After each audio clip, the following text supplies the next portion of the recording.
இந்த கதை சாதாரண தண்ணீர் துளி அல்ல, துள்ளி துள்ளி நடனமாடும் ஒரு மந்திர தண்ணீர் துளியின் கதை. ஆகாயத்தில் உள்ள மென்மையான வெள்ளை மேகத்தின் உட்புறத்தில் சிறியதும் பிரகாசமுமான ஒரு துளி இருந்தது. அது எப்போதும் மகிழ்ச்சியாக துள்ளிக்கொண்டே இருக்கும். ஒரு நாள் காற்று மெதுவாக அதை மேலே தூக்கி அழகான மழைத்துளியாக கீழே அனுப்பியது. மெதுவாக துளி காற்றில் சுழன்று நிலத்தை நோக்கி பயணம் செய்யத் தொடங்கியது. தண்ணீர் துளி பூமியை தொடும் முண்டே சூரிய ஒளி அதை வைரத்து போல ஒளிரச் செய்தது. அது அடியெடுத்து வைத்ததும் அருகிலிருந்த சின்ன ஓடை அதை வரவேற்றது.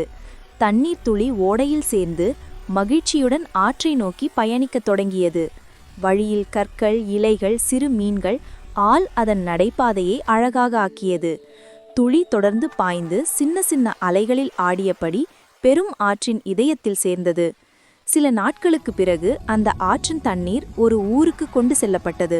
அங்கே ஒரு குடியிருப்பு வீட்டின் சிறிய பாட்டிலில் தண்ணீர் துளியும் சேர்ந்தது. அது அங்கு நன்றாகவும் பாதுகாப்பாகவும் இருந்தது. குழந்தைகள் அதை சுத்தமான குடிநீராக பயன்படுத்தும் தருணத்தை காத்தது. அப்போது தண்ணீர் துளி ஒரு முக்கியமான உண்மையை உணர்ந்தது. அது செய்த பயணம் எவ்வளவு பெரியதும் அருமையானதுமாக இருந்தாலும் நம்மால் அதை வீணாக்காமல் கவனமாக பயன்படுத்தினால்தான் அதன் பயணம் முழுமையாக அர்த்தமடையும். Thanks for watching. Subscribe me.